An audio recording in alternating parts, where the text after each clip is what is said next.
Welcome to the Maersk LinkedIn live event. I'm Lars Carlson. I'm the global head of trade and customs consulting in AP Møller Maersk.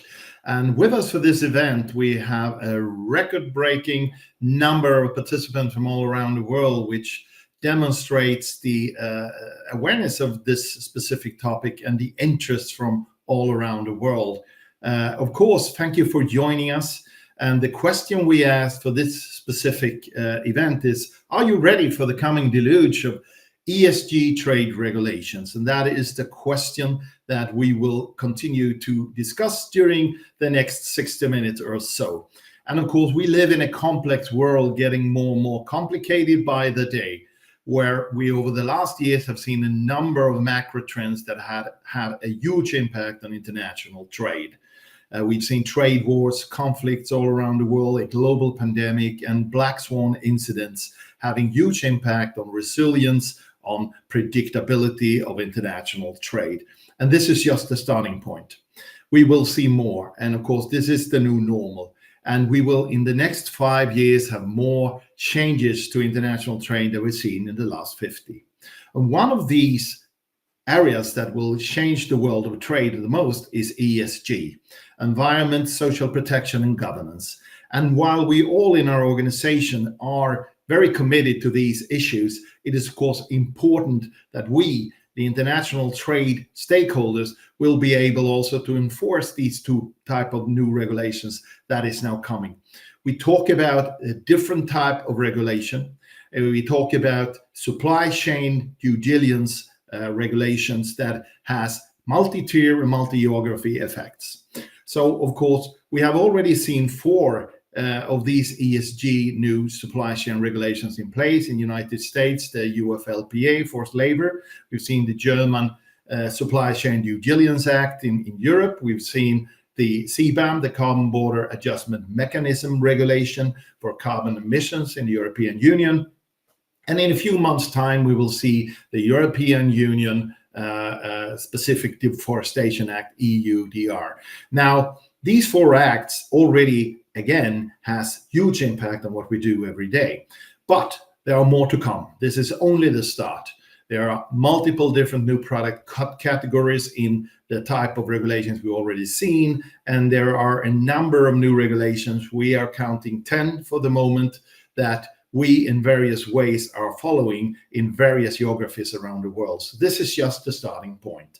And of course, it changed the total game for international trade, because we have to do supply chain multi-tier reporting on due diligence that is connected to the traditional, but also now additional reporting we do at borders. Now, that is why I've asked some colleagues to join me here today for this discussion, and we will dive directly into this. I will introduce them. It's Dr. Ralph Ossa, Chief Economist of the World Trade Organization, of course, representing the international institutional world, developing and supporting global rules of trade and trade facilitation. It's Norbert Kouwenhoven from Dutch Customs. That is a special advisor, strategy and innovation in Netherlands. And of course, Dutch Customs have for a long time been a leading border agency in customs administration when it comes to both digitalization and huge flows of goods into the European Union, in this case, through 2 of the biggest entry points. And finally, also Evan Smith, who is the CEO and co-founder of Altana AI, a company that has taken a lead on creating a smart, intelligent supply chain mapping technology that can in various ways support both governments and private sector in the endeavor we are now at. And of course, tech is interesting because we are the first generation that can transform problems into opportunities through technology, data, and digitalization. But it also has to be, again, totally connected to and interconnected with policy making and policy implementation, and of course how government agencies together with private sector actually apply this at borders. So there will be a possibility to ask questions. You can do that on the chat. We will pick up some at the end of the conversation here in the following minutes, and those questions we might not be able to actually answer right now, we will try to answer afterwards and there will be a possibility for those of you who also watch this recording afterwards will be able to put in questions directly to us. So let's dive in, and I'll start with Dr. Ralph Ossa. So Ralph, while WTO has been for a long time driving the trade facilitation agenda through things like the trade facilitation agreement, and of course also in parallel we have seen new trade barriers being raised over the last 3 years. Some international institutions are calculating more than 3,000 new trade barriers, and of course this have at the same time happened while international trade are getting more and more integrated in value chains and supply chains. So now that in your view of the WTO, how is the health status on trade facilitation when we see all these trade barriers, and how can we really ensure that these very new, interesting and very needed regulations on ESG is coming? How can we actually make sure that that is not becoming green tape, that is just replacing or adding on to red tape? So what is your view on this issue, please? Ralph, the floor is yours. Yeah, thank you very much, Lars, for including me in this webinar, and welcome everyone. Greetings from Geneva. Let me maybe tell you first a little bit about the trade facilitation agenda at the WTO, and then I'll talk more specifically also about trade-related environmental policies. And one thing to say is that the trade facilitation agenda is really one of the most successful agendas at the WTO at the moment. Of course, we had the trade facilitation agreement, which reduced red tape by simplifying, modernizing, and harmonizing import and export processes. And we just did an ex-post assessment last year where we estimate that it has already resulted in a $231 billion US dollars increase in global trade. Interestingly, with much of these gains benefiting least developed countries.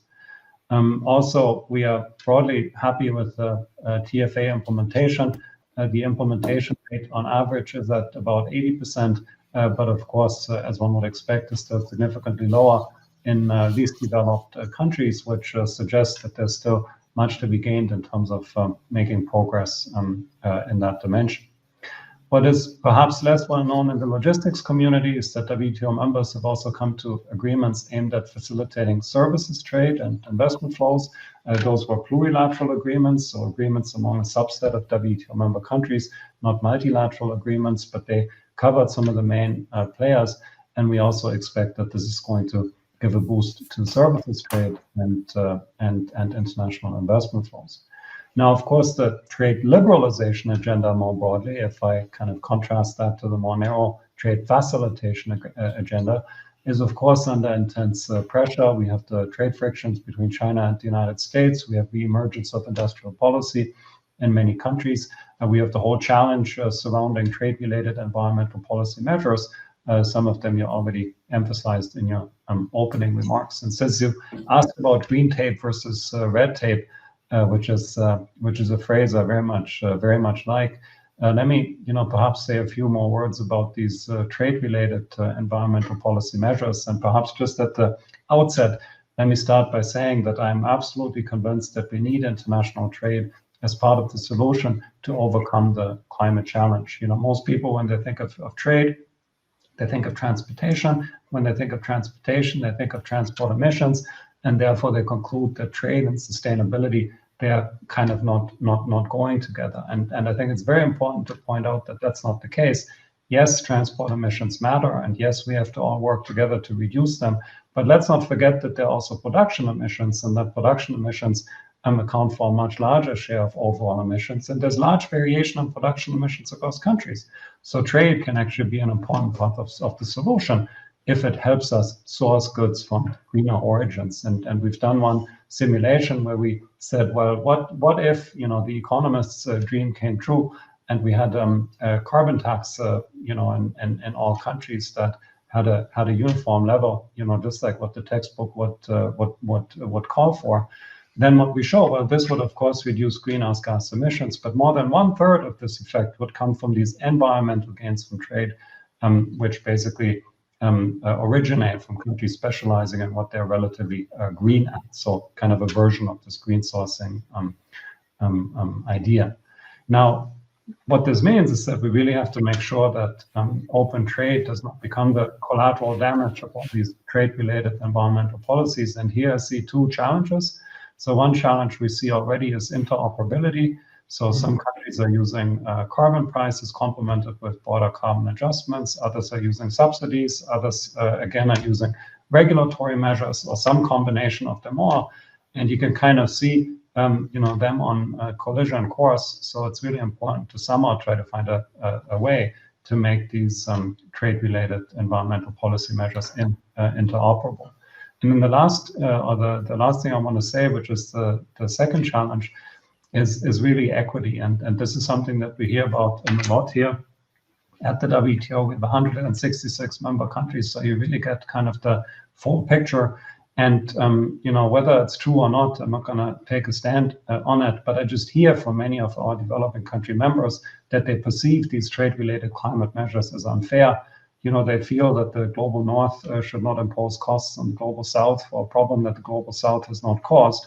And again, be that as it may, but I think it's a really important consideration that we have to keep in mind, because otherwise, if these countries end up being convinced that the multilateral trading system is not working for them, I think we have a much more fundamental credibility problem.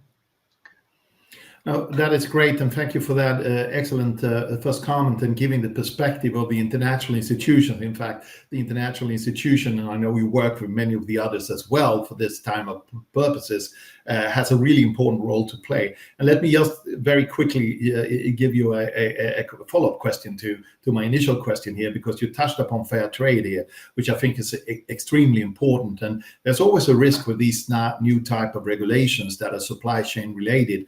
And we certainly hear it from our customers. And if I'm here to represent the many traders that are customers of Maersk and that we kind of represent, because we have these customs client forums and other type of forum where we pick up the voice of the customer, is of course there is a lot of focus on reporting here, due diligence reporting, and also transactional reporting with new data. It might be carbon emissions, it could be deforestation or forced labor related, but we kind of forget about the origin here, and where I think that over the last years some of the integrated value chains have actually picked up in a more fair way the developing countries, emerging economies, possibilities to join these new value chains. So how do we avoid and getting a focus again on the destination here, on the markets where these products are actually consumed, and also look at the origin here, making sure that world trade works, because we know that drives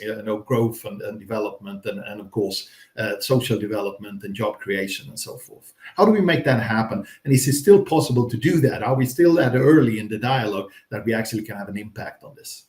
I mean, I think this is an extremely important issue. And there's not a silver bullet, no easy solution. I think the best we can do, and I think that's why places like mine here, the WTO, are so important, is we need to have this dialogue, and we need to have this dialogue at eye level, because I can understand both sides. I mean, on the one hand, I can understand that people don't want to buy goods that are made on deforested soil, for example. We all care about the rainforest. I can also understand the other side of people saying, hey, you Europeans, deforested your own continent a long time ago. Now you tell us what to do with our rainforest. It's none of your business. I can also understand that. And I think, just going ahead unilaterally here is really not the way to go. But these are the big issues. I think another dimension that you touched upon, which is also hugely important, and I almost hear more about this than the more fundamental issue, is just the compliance cost and implementation. Yeah. So even if we all agree that we want deforestation free trade, then and if we're fine, with the measures that are being taken, there's still a question of how do we comply with them, and we hear that a lot from developing countries. Take farmers that work on very small plots, and then you have some sort of requirement that you need some satellite imagery to certify that, or to prove that this is deforestation. It's just very difficult to do. So we need to really come together and also work both on the fundamental questions, but also on the compliance questions. I think there's no way around it. Excellent. And guys, everybody that's listening, please now feel free to put your questions into the chat function here. We will pick them up, as I said, and either answer them during the following minutes or later in this specific session, or of course afterwards in writing. And of course, again, thank you, Ralph, for that introduction from international and from the policymaker. But we also have, again, the implementing agencies, the implementing customs administrations and border agencies that has to do these type of new requirements and put them into implementation. So we're now going to you, Norbert. And of course, Dutch customs have for many years been a global leader in border processing through Rotterdam and Schiphol and many other places, being a big port and gateway to Europe, as an example. And we think that's why we want to hear about your view here and the view of Dutch customs. And obviously you have your long background in this area as well in private sector before you were recruited into Dutch customs to do these things. But we now see CBAM as an example. We see deforestation in European Union, forced labor is coming along. As I said, multiple geographies, United Kingdom, Canada, Australia, and many others have already passed legislation for this. So this is coming. So what is your view on this? Are your customs administration and border agencies ready for this? And are others in Europe and, in your view, internationally ready for this? And if they're not, how can we become ready? And how can we work together to make this work?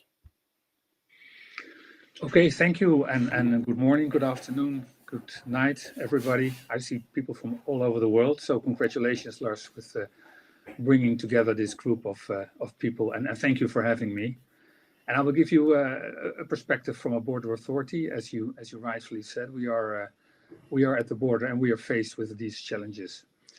I start with the whole objective of the whole thing is to make companies, the whole thing, I mean the whole ESG philosophy, the ultimate objective is to make companies aware, supply chain partners aware that they behave responsibly.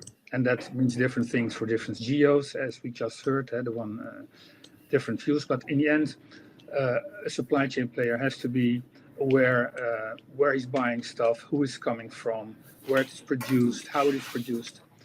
And that's objective, an attitude change. And with that comes, how do you supervise that? Because we are, as a border authority, or as governments, I would say, we're asked to supervise that. And in general, we want to know the components of shipments, the content, the production history, transport history, certain qualifications. So everything we want to be able to know about it.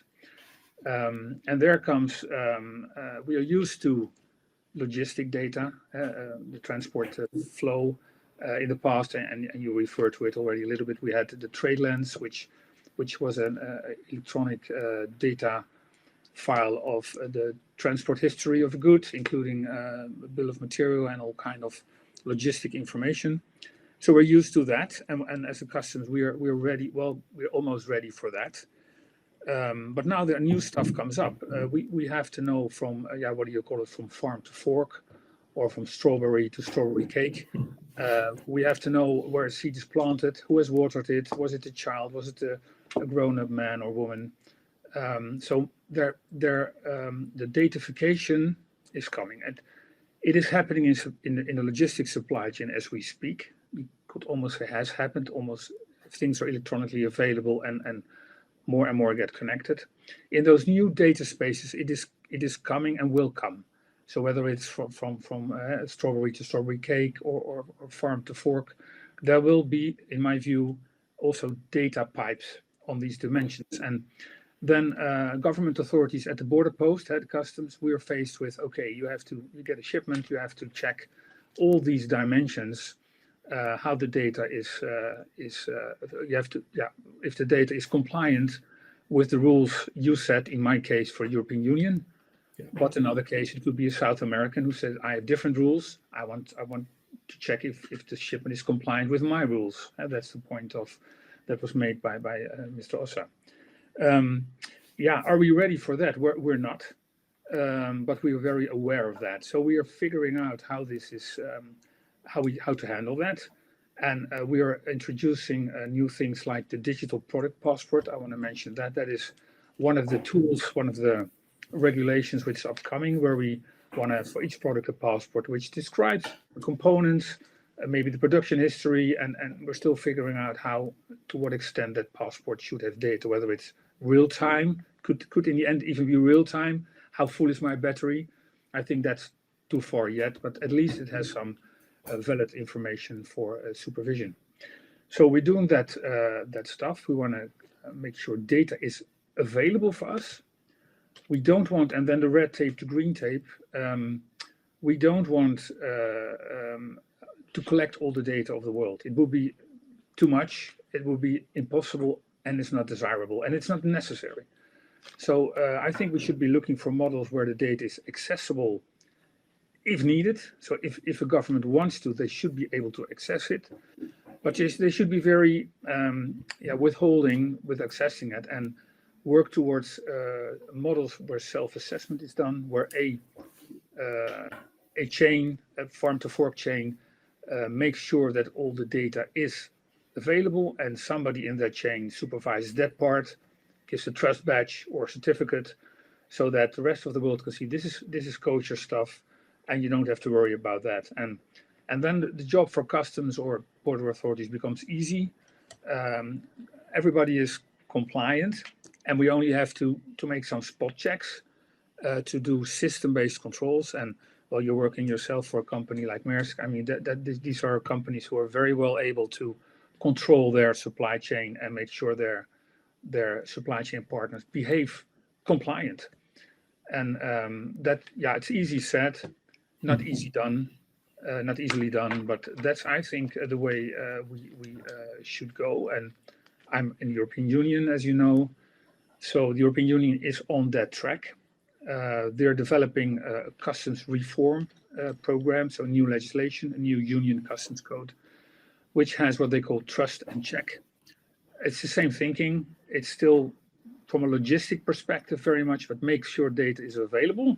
Don't collect all the data, make sure companies have data available. And if you want, you can check it. And I think that trust and check model should be upgraded to include trust and check, not only logistic, but trust and check for lumber, trust and check for chemical stuff, electronic batteries, etc. And Europe is, as you rightfully said, more and more introducing regulations and rules.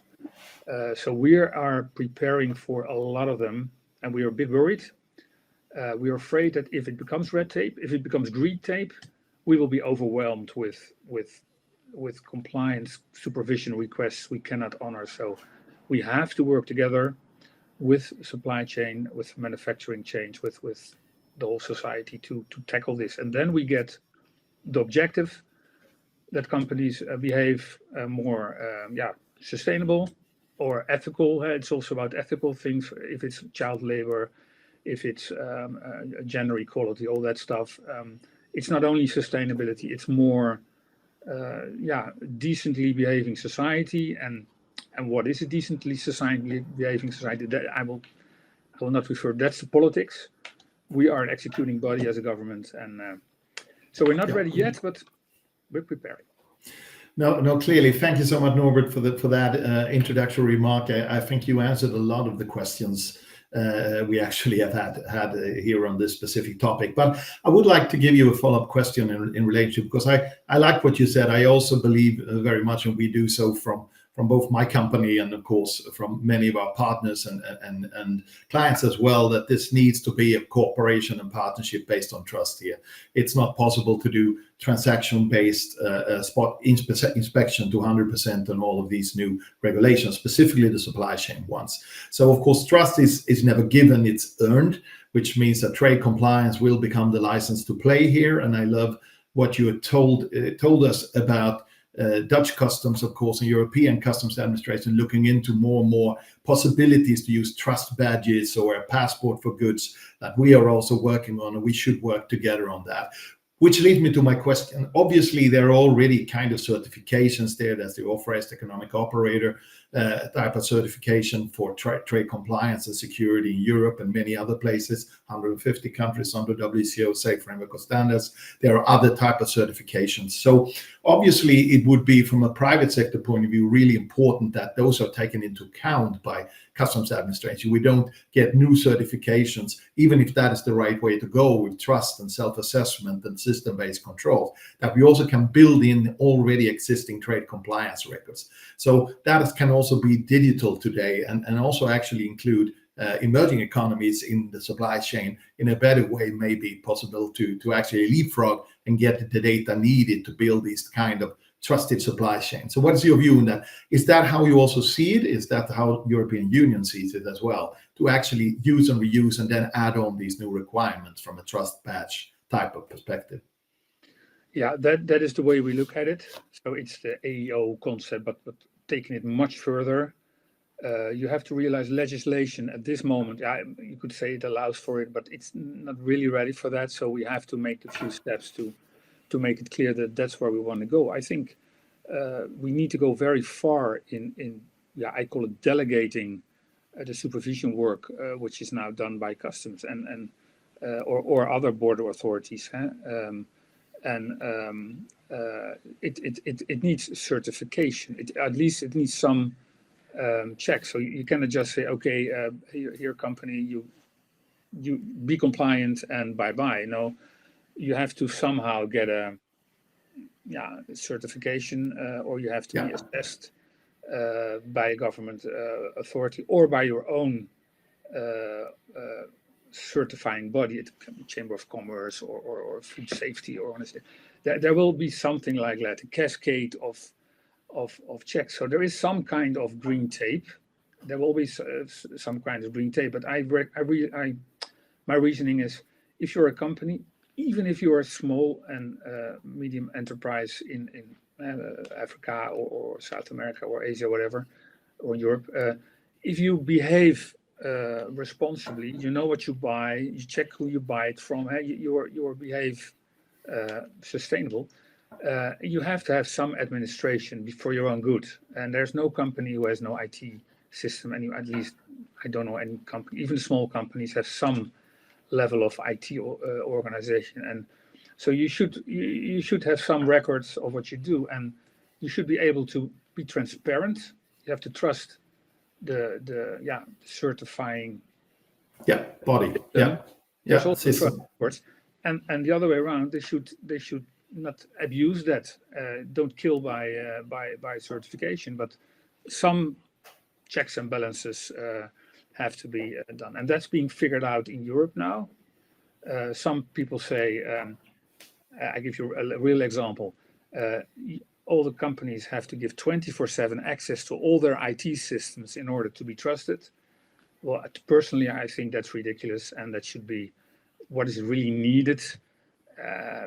The basic things that should be accessible. If in an urgency you still want to make a check, and that's somewhere in between will be the reality. I hope we strike some balance there. Yeah, no, and of course, as always, as you know, from private sector, we also think, we are ready to share data. We are ready to be, investing in trust and trade compliance. But we also want government agencies to then give benefits, or at least a different treatment for those who actually can prove trade compliance over time and improve it over time. So obviously, that's part of the discussion.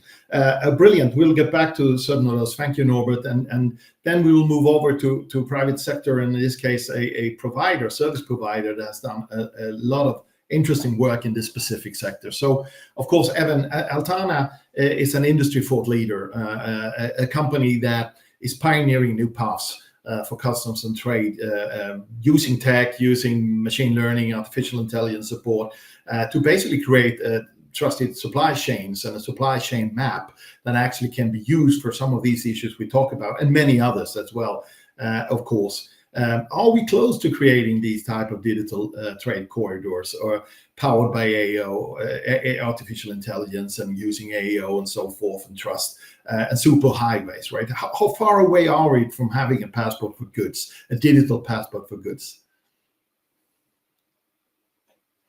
We don't hear you right now. I'm back. So I'm working to make the answer to that question about 6 months from now, hopefully sooner. So that's soon. I think we're close. the things you have to do to solve for some of the policy objectives and constraints that Ralph raised, and some of the enforcement objectives and constraints that Norbert raised, you have to connect data across a vast global network, and you have to render that data, which I'm reading some of the comments in the stream here around data quality, data interoperability, and data privacy and security. So you have to solve for those considerations to actually bring together a complete picture of a product value chain from factory to, from strawberry to strawberry cake, as Norbert said.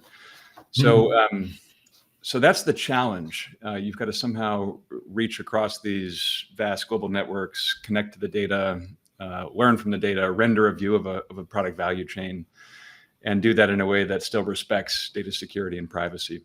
So that is the system we've built here at Altano.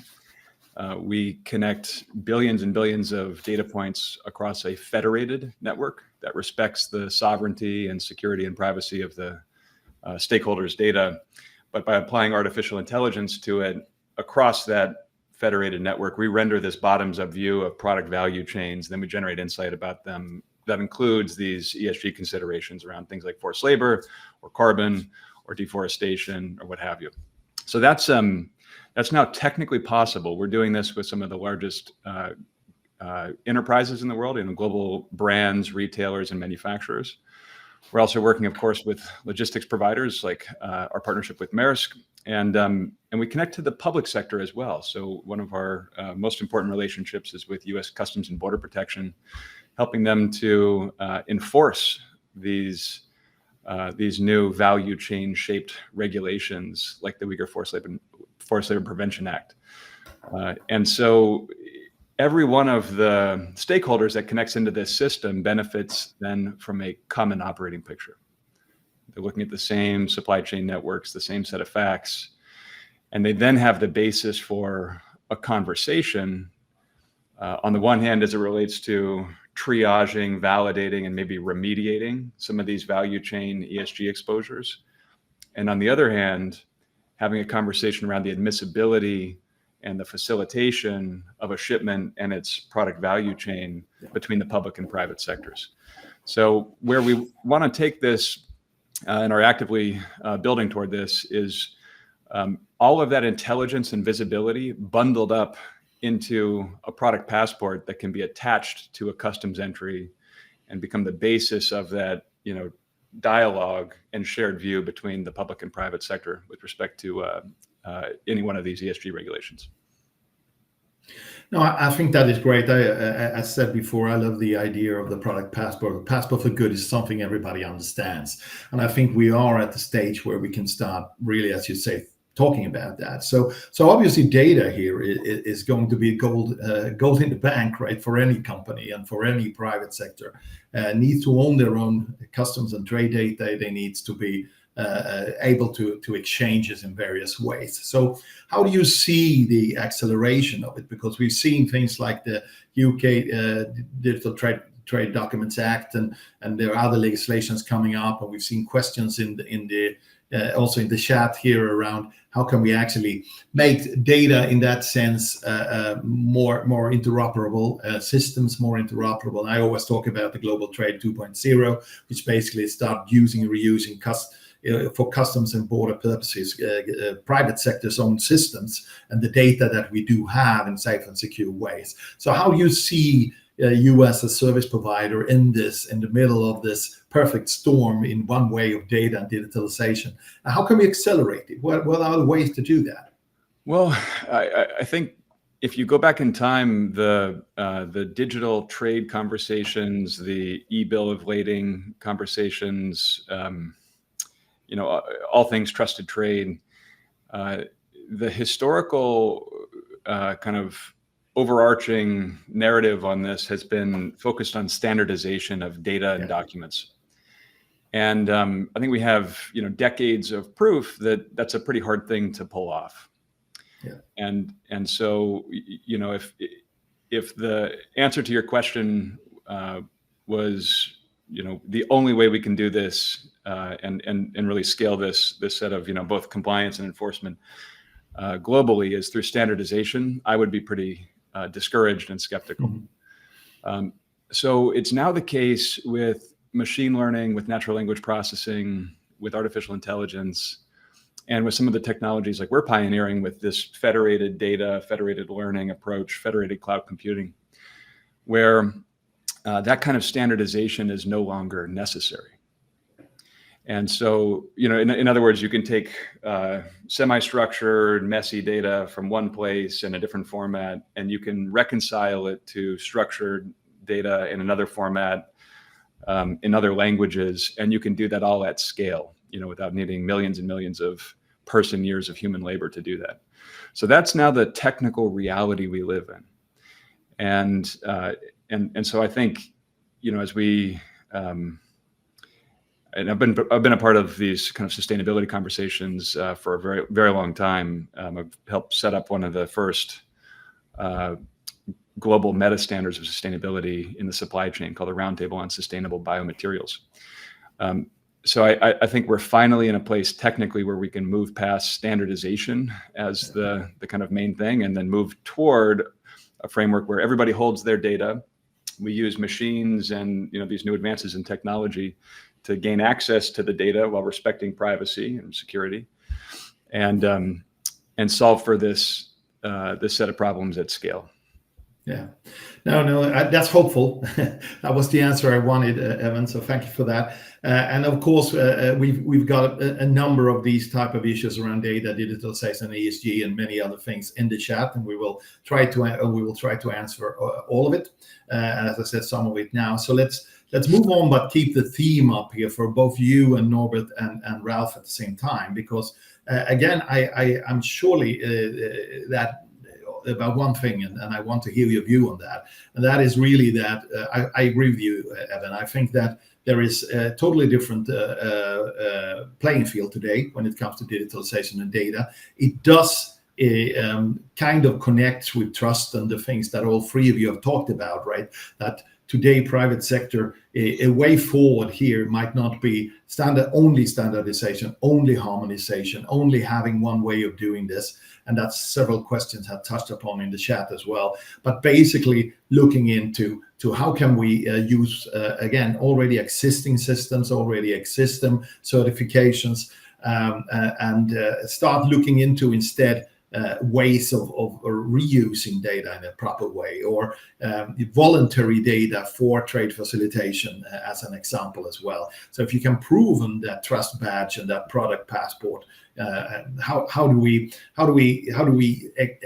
use that as a part of the acceleration of this? And there was a question here, and I think it's for Ralph, but for all of you, really the digital trade agreements that is part of your agenda right now. How do you see, how fast can we actually move on that? We've seen, again, the UK Trade Documents Act as a 2.5-page document rather than a huge, heavy legislation. So what's your view on that? And for Evan and Norbert as well to kick in here, what do you see about possibilities to be more practical here? Use voluntary systems, sandboxes, pilot testing to actually test some of the things we already have, and Evan was talking about, together with government agencies, to actually see how it works in reality rather than trying to construct the perfect system. So let's start with you, Ralph. Yeah, so first of all, let me say it's comforting to hear what you say, Evan, that, maybe we don't need the standardization and harmonization anymore, because I am still concerned about compliance costs for many of our members here that maybe don't feature so prominently in these discussions. I mean, if you're small, we're just launching today or tomorrow. Today we have a press conference, but tomorrow a report on trade and inclusiveness. How can we make trade more inclusive? And it's all about, how can you have countries that have so far not benefited from globalization, how you can make them join global value chains? How about women? How about micro, small, and medium-sized enterprises? And all these compliance costs, they have a fixed cost character, and we know that they are kind of particularly, they hit, the smallest, the hardest. So it's good to hear that perhaps we can make some progress there without making things too complicated. I do think that on top of these technological innovations that you're talking about, there will also have to be an element of capacity building, where we really help these countries, companies, people to comply with these standards. Because, I mean, let me say again what I said before, globalization is in a very difficult spot. The multilateral trading system is in a difficult spot. And this is being perceived as green protectionism by a large part of the world population, whether we like it or not. And I think we have to deal with this, because otherwise, it becomes a technical discussion, becomes a threat to the whole system. And I think we all want to preserve this. Now, in terms of the digital trade agreements, so this is clearly something where our rule book needs updating. And we have made some recent progress. So we have these plurilateral agreements among subsets of member countries, where some have just done what we call here an early harvest. So they've come, they agreed on a, well, they don't even call it an agreement yet. They call it a stabilized text, but at least they've made some progress on, trying to regulate e-commerce. But I will admit that many of the important issues are still not being included in this conversation. But at least there's progress, on e-signatures, on data privacy, and so on. And let me maybe also say one thing about the harmonization and standardization more generally. I mean, it's good to hear that it's easier for us now to work with different data sources. But one thing that I think international organizations could also do is at least helping us get a common understanding of what we're even trying to measure. So we have a task force with other international organizations, including the IMF and the World Bank and the OECD at the moment. Others are also part of it, where we at least try to come to a common understanding of what even a carbon price is, let alone measure it. And very quickly you realize there's so many different concepts. There's the explicit one, the implicit one, then, what do you include in the implicit one, and so on. So before you even start, merging data sets, just having a sense of what you're even talking about, I think is really important. And of course, we've just been talking about the carbon price, but then you also have to think about the tax base, so to speak. I mean, what's the carbon embedded in a particular product, and so on. So I think there is scope for some methodological work, but it's great to hear that the technology can then help with the measurement. No, and I think you're right in the sense that, of course, capacity building is needed here, and we need more say practical ways of testing. How do we actually do this in a way that doesn't mean more green tape, as many of our participants is writing about as well. And I think there are ways of doing that. I think actually, in fact, also taking into account some of the other points you were mentioning before, where we also have systems like free trade agreements, which we know for a fact there are more than 600 various type of free trade agreements. They are underutilized because some of these issues weren't solved, right? So we are not good at picking up data early in the process and connecting it, which means that people are not utilizing the free trade agreements we have under the international trade system actually developed and negotiated either bilaterally or other ways. And I think that is something that these type of new systems actually can help with as well, by picking it up, because we just need to become better, because companies are leaving money on the table that could be spent to some extent on the ESG changes as well. But Norbert, your view here as well on what Ralph just said, and obviously on ways. It's Dutch customs, I know, are involved in many pilots and testing, but are you is this something you see as really more important to some extent than actually the development or changing the type of ways we do these things? What's your view on that? Yeah, so it is, and it's not easy. There's not an easy solution. But first of all, I think piggybacking on existing documents and data that are exchanged in the supply chain process, that's the first thing we can benefit from. You mentioned bills of lading, contracts, buying contract, invoices, things that companies use anyway. And if we collect the data from those, let's say, documents, then we already have a very, very good picture of what's happening from strawberry to strawberry cake. Yeah. And that's the first thing we should do. And then you don't need, and I agree with Evan there, you don't need an absolute standardization because there's with AI or analytics. We can do much more in reading an invoice. Maybe it's not the same standard as used in other countries, but the elements are similar, and we can work with that. But there's some level of an invoice has to have a price. There are some basic elements, but I think the standards, the 100%, that is indeed, there's more room to move there. The other thing is the worry that of compliance. I see that also in comments. So the worry about compliance cost for companies. I think companies and again also small companies in the end all want to behave responsibly, and you want to as a company you want to be in control.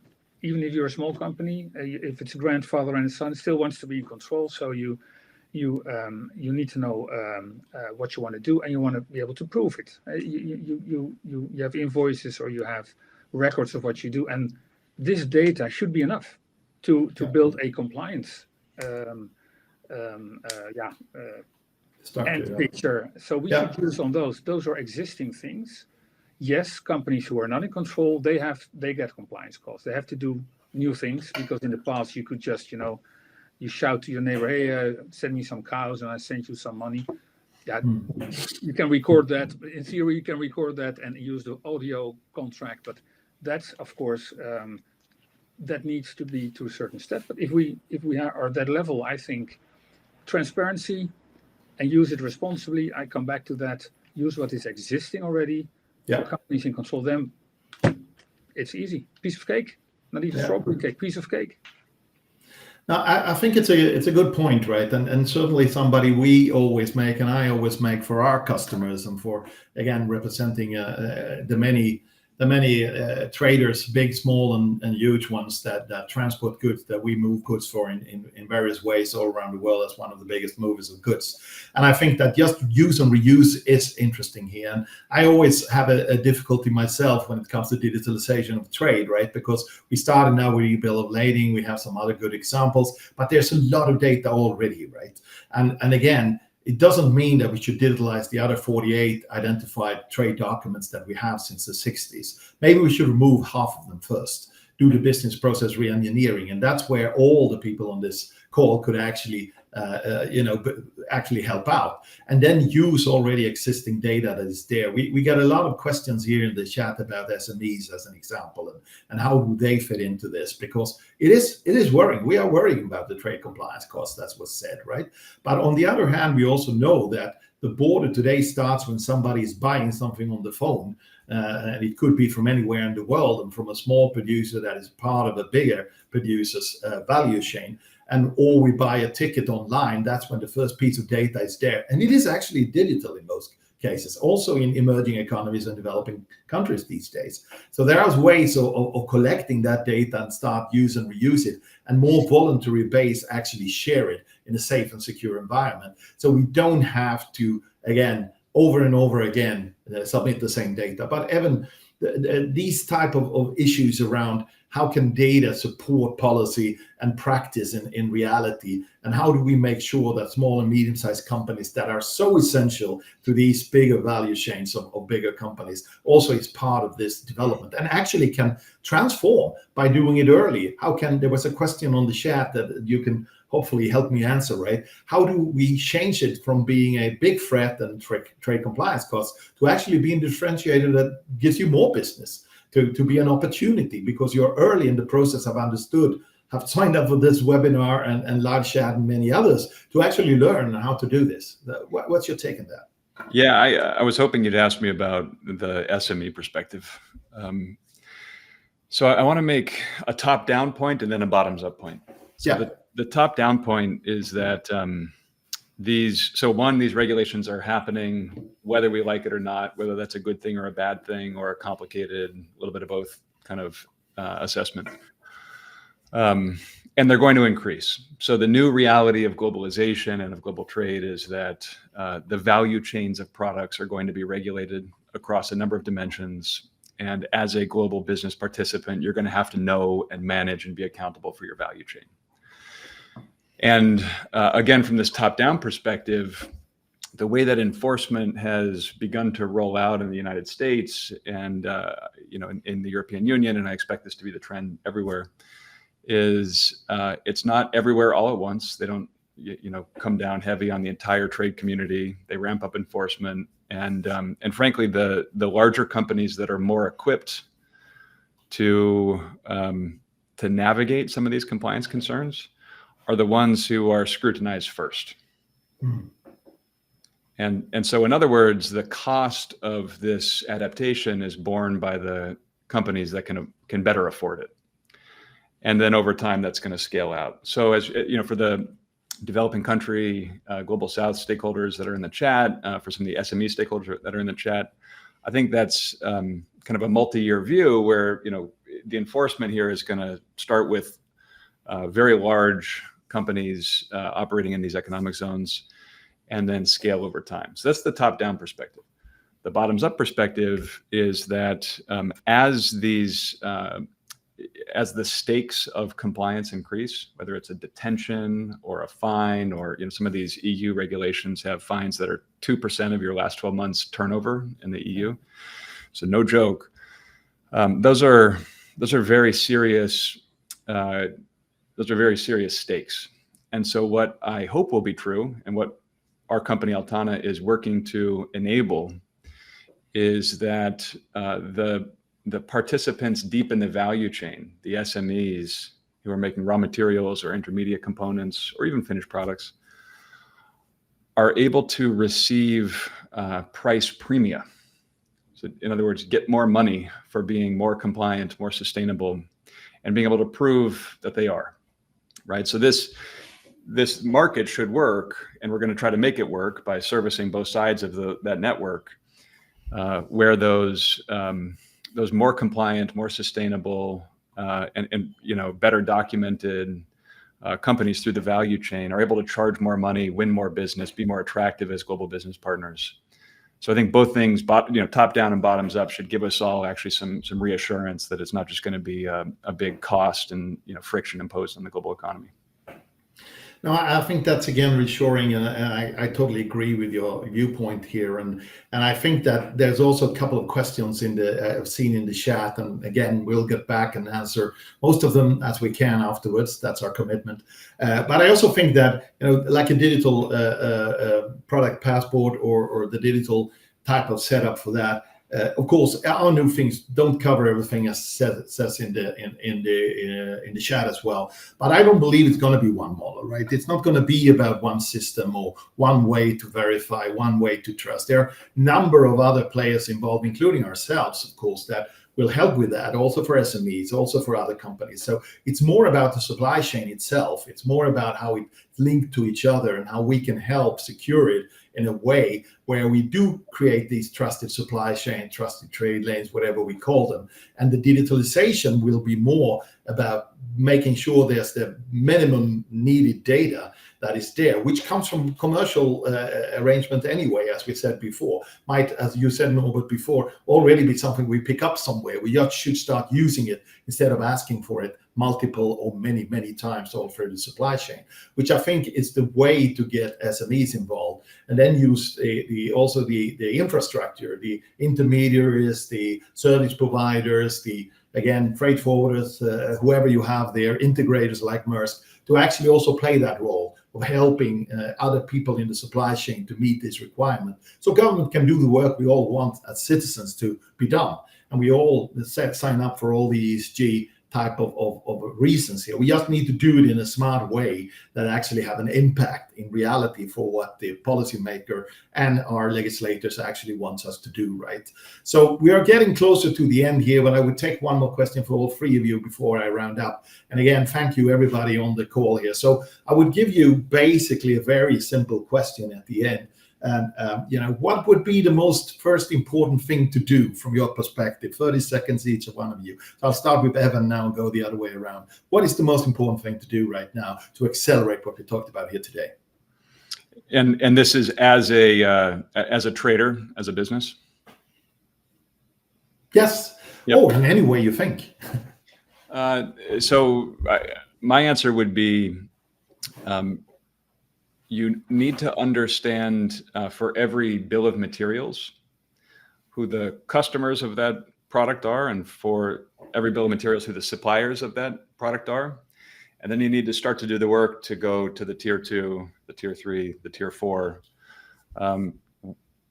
That creates the foundation upon which every one of these ESG regulations or resilience or supply chain planning jobs to be done can take shape across that multi-tier value chain network. So the step one is create that foundation.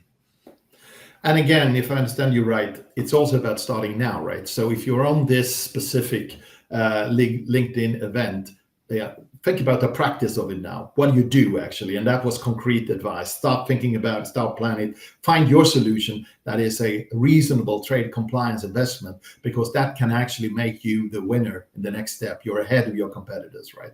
So great advice. So Norbert, over to you. What's the first thing we need to do to actually accelerate this?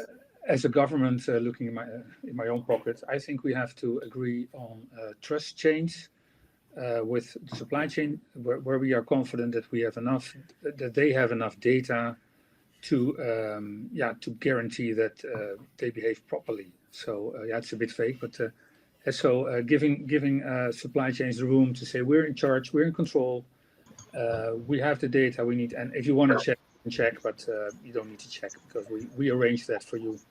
We check. We know what we buy.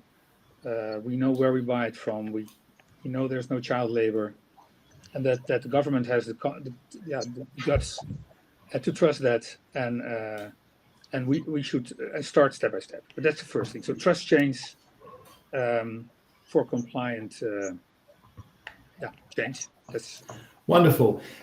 Great point as well. You know, we are already starting to do that, and obviously I think we should work more together, private sector and government agencies, of testing these type of things, because I think that if you add on smart container data, if you add on authorized economic operator certifications and all of these things that already people have invested in, I think we can actually get to a point where these trusted supply chains exist. And again, that becomes an alternative for many of our traders to actually use them or not use them, or do a different way that suits them as well. So over to you, final point of today before I wrap up, Ralph. So what would be your recommendation, the first thing to do as a trader or anybody on this call? Well, I can only comment on my space here, on the policy space, on the diplomatic space, and I think here really the next step is to just have more conversation, and because I think it's so important that we really understand each other's viewpoints, because we all want to live in a decent society, but nobody wants to be told just by one country what this means, right? We need buy-in, and in fact, ideally, a common definition of what this means. And I can tell you from my daily conversations here that a large part of the world is just allergic to being told by other countries what this means to be ESG even. And I think it's sometimes not appreciated in our part of the world here. So more conversation, because I am concerned about globalization. I'm concerned about the multilateral trading system. And at the end of the day, if we don't defend that, ESG is going to be the least of our concerns. I mean, let me remind you that more than 75% of world trade today are still conducted under the terms of the WTO, under the most favored nation tariffs of the WTO. So it continues to be the backbone of global commerce, despite all the difficulties, and we need to protect that. Very good. Thank you so much. We are getting to the end of this. You know, an hour went really quickly away, and of course we have heard a lot of great things. We will put this together in some kind of outcomes of this. We will share it with everybody that signed up. I want to thank, first of all, my speakers, the panelists, colleagues that are here. Thank you so much for your time and sharing. I want to thank everybody that has made this possible in the LinkedIn live event from Maersk. And of course, I want to, most of all, thank those people out there who posted a lot of questions and made a lot of comments. We will get back to you on those comments. And finally, our commitment is to follow this up. This is only a starting point. There will be more live events, workshops, and other things coming along. We will work with these different players that you see here today and others to actually take your voice, the voice of trade, forward, and the voice of government as well, on how we can do this in a smarter way. That's the commitment from Maersk. We will continue to work with you on this. I can only finalize our wonderful session here today, which I personally enjoyed a lot, by saying customs have never been more important than now, but it will be more important tomorrow. Thank you very much for your participation, and looking forward to see you soon. Thank you. Thank you.